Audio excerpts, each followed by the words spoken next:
Papa mummy के जाने के बाद पहली बार मैं मैके आए थे और मेरे भैया भाभी ने मेरे साथ ऐसा किया जिसकी मैंने कभी कल्पना भी नहीं की थी।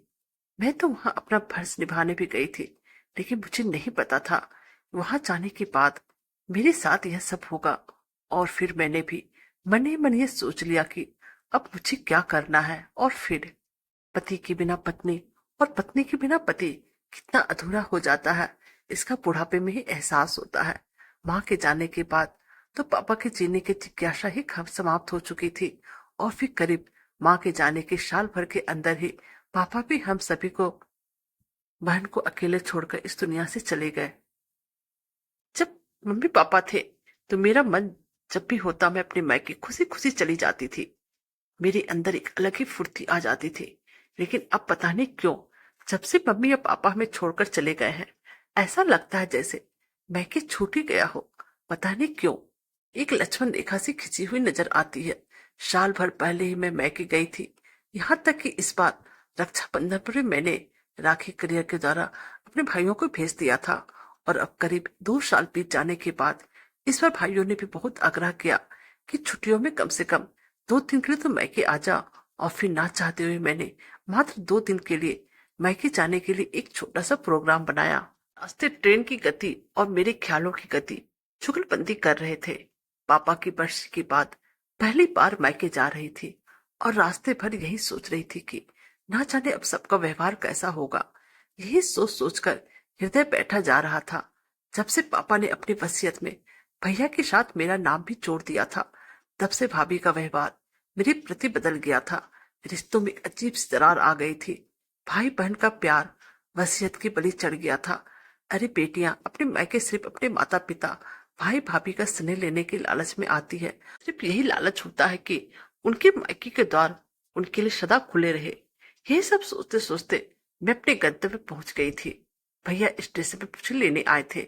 स्टेशन से घर तक सिर्फ भैया ने 2 वाक्य ही बोले थे, कैसी हो छोटी, रास्ते में कोई तकलीफ तो नहीं हुई। बस उसके बाद तो भैया ने जैसे मौन व्रत रख लिया था। घर पहुंचकर भाभी ने जिस तरह से दरवाजा खोला, उनके व्यवहार से मन में कुछ दरक सा गया। घर पे चारों तरफ माँ बापूजी की यादें बसी थी। हर कोने में मेरा बचपन खेल रहा था। वो बचपन जिसे मैं सहेजना चाहती थी, फिर से जीना चाहती थी, जिसके लिए मैं मैके आई थी। हर बेटी की तरह मुझे भी मेरा मायका जान से ज्यादा कीमती था।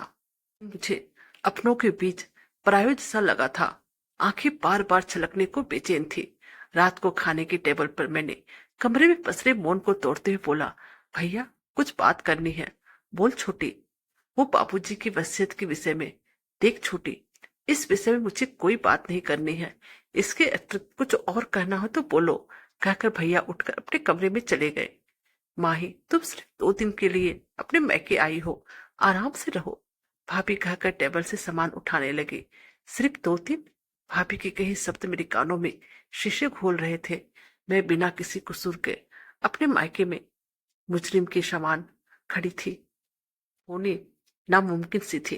जिस घर में मैं पली बड़ी, वो घर मेरा मायका अब पराया सा प्रतीत हो रहा था। जैसे तैसे 2 दिन गुजरे, अपने घर वापस आ गई। अपने घर वापस पहुंचते ही भाभी का फोन आया। माही ठीक से पहुंच गई तुम? रास्ते में कोई परेशानी तो नहीं हुई? वो थोड़ा हिचक कर बोली, हाँ भाभी पहुंच गई। मैंने रूंधी आवाज में बोला, माही ये लिफाफा तुम टेबल पर छोड़ गई थी। वो फिर से हिचकते हुए बोली, भाभी छोड़ नहीं गई थी, रखकर आई थी आप लोगों के लिए। माही तुमने ये क्यों किया? भाभी मैंने तो सिर्फ अपना फर्ज निभाया। तो मैं आप दोनों से करना चाहती थी, पर ये तो आपकी ही अमानत थी, वापस तो मुझे देनी थी। पापा ने अपनी प्रॉपर्टी में मुझे हिस्सा दिया, ये उनका फर्ज था। और उस हिस्से को जिसका हक था, मैंने उसे वापस करके अपना फर्ज निभाया। भाभी मुझे आपकी प्रॉपर्टी नहीं, आप लोगों का प्यार चाहिए, साथ चाहिए, और वो अपनापन चाहिए जिसके लिए बेटियां अपने मैके आती है। मैका एक बेटी के लिए उसका अस्तित्व होती है। उससे दूर होने की जो पीड़ा होती है, वह बहुत ही असहनीय होती है। मेरा मायका वसीयत की बलि चढ़ रहा था। भाभी ऐसी प्रॉपर्टी का मैं क्या करूंगी जो मुझे मेरे मायके से दूर कर दे, मेरे भाई को मुझसे दूर कर दे। मेरे लिए पेपर बोझ थे। मैं तो पहले ही आपको देना चाहती थी, किंतु मायके के रास्ते जाने पर कदम थम जाते थे। भाभी, मुझे कभी भी प्रॉपर्टी का लालच नहीं रहा, मुझे तो सिर्फ मेरे मायके का लालच था। मेरा मायका चाहिए, कहकर मेरी आवाज मेरे गले में अटक गई। छोटी, तू कब इतनी बड़ी हो गई, पता ही नहीं चला। तेरी बातों ने तो मुझे बौना कर दिया। हम तो स्वार्थ और गलत फहमी के आग में अपने रिश्ते सुहा कर रहे थे। मुझे माफ कर दे छोटी। तेरा मायका तेरा था और तेरा ही रहेगा। दूसरी तरफ से भैया की आवाज सुनकर अब तक आंखों में रुके आंसू। कहानी अच्छी लगे तो प्लीज चैनल को लाइक कीजिए, सब्सक्राइब कीजिए और शेयर कीजिए। Thank you.